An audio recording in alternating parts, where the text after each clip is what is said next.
Dan satu lagi untuk Bapak Firly Bahuri, Pak izin, ini kan kita mengetahui bahwa memang para pimpinan KPK ini sedang diteror dan dikirimi karangan bunga oleh orang yang tidak bertanggung jawab. Itu mungkin bisa dijelaskan dan bagaimana penanganan dari pihak KPK sendiri dan dalam menyikapi hal ini Pak kira-kira agar tidak menjadi besar. Terima kasih. Yang pertama terkait dengan karangan bunga. Yang pasti saya harus bisa jawab, yang mengirim karangan bunga itu adalah florist, toko bunga. Ya, jadi tidak ada pihak lain yang mengirim kecuali toko bunga. Nah tentu ini kita tidak tahu makna daripada kiriman bunga itu. Karena bunga ini kalau dikirim bisa karena berduka, karena ada orang meninggal, bisa juga karena ada orang sakit, bisa juga karena bahagia, memberikan tanda cintanya. Jadi kita tidak tahu. Tapi yang pasti betul ada kiriman karangan bunga kepada pejabat pimpinan KPK termasuk juga struktural KPK. Itu kami tidak bisa bantah, memang ada. Tapi yang bisa kami pastikan pengirim bunga itu adalah toko bunga. Nanti untuk siapa yang mengirim sesungguhnya harus kita dalami. Saya tidak berani menyampaikan. Tapi hal ini kami sudah sampaikan kepada Kapolri. Begitu kami mendapat berita ada kiriman bunga, kami sampaikan kepada Kapolri. Karena itu tentu adalah tanggung jawab Kapolri untuk mengungkap siapa yang menyuruh mengirim bunga. Dari mana bunga itu dikirim, kapan dibuat, dan siapa pemesannya. Itu tugasnya Kapolri. Saya kira itu ya. Yang kedua, antisipasi kita terhadap ancaman dan intimidasi. Tentu tadi kami menyampaikan kepada seluruh anggota KPK, segenap insan KPK kami sampaikan bahwa antisipasi kita, pertama kita adalah mengedepankan keselamatan jiwa.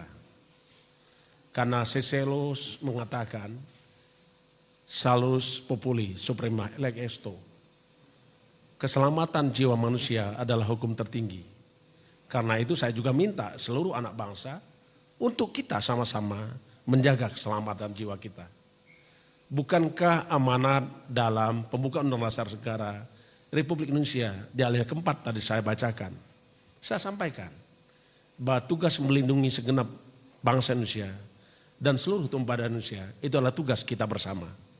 Karena itu kami sampaikan kepada pegawai KPK untuk mengedepankan keselamatan jiwa. Di internal kami juga sudah menyampaikan bahwa kita punya sistem bagaimana mengaplikasikan panggilan darurat atau kita kenal dengan panic button.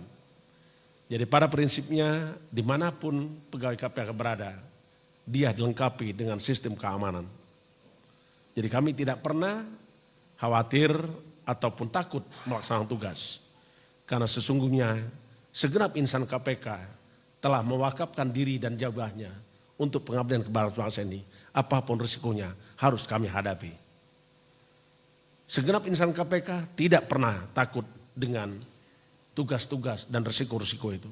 Kami harus terima apapun risikonya. Yang berikutnya tentu kami kerjasama dengan Polri, tadi sudah saya sampaikan. Termasuk juga kerjasama dengan TNI, saya selalu berkomunikasi dengan Kapolri maupun dengan Panglima TNI, Kapolda, Pangdam, dan setiap tugas KPK dimanapun berada, selalu saja kawan-kawan dari Kodam, dari Polda membantu tugas-tugas KPK.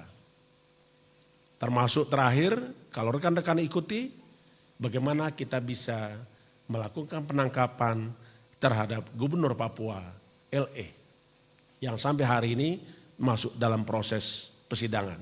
Itu pun karena ada kerjasama yang erat antara Polri, KPK, TNI, dan Badan Intelijen Negara. Tidak banyak orang tahu itu. Tapi sesungguhnya kami sejak awal sudah melakukan koordinasi dan kerjasama. Wakil Ketua KPK Nurul Gufron membongkar fakta adanya teror ancaman nyawa dan kekerasan yang diterima para pimpinan KPK pada akhir pekan lalu. Teror itu mulai disampaikan melalui pesan ke WhatsApp para pimpinan KPK. Diduga sejak mengusut kasus korupsi yang melibatkan Kabasarnas Marsdia Henry Alfiandi. Bahkan tak hanya pesan WhatsApp, Gufron menyebut para petinggi KPK juga menerima kiriman bunga dari OTK yang berbau ancaman. Karangan bunga itu dikirimkan ke rumah Wakil Ketua KPK Alexander Marwata dan Direktur Penyidikan sekaligus PLT Deputi Penindakan dan Eksekusi KPK Brigjen Asep Guntur.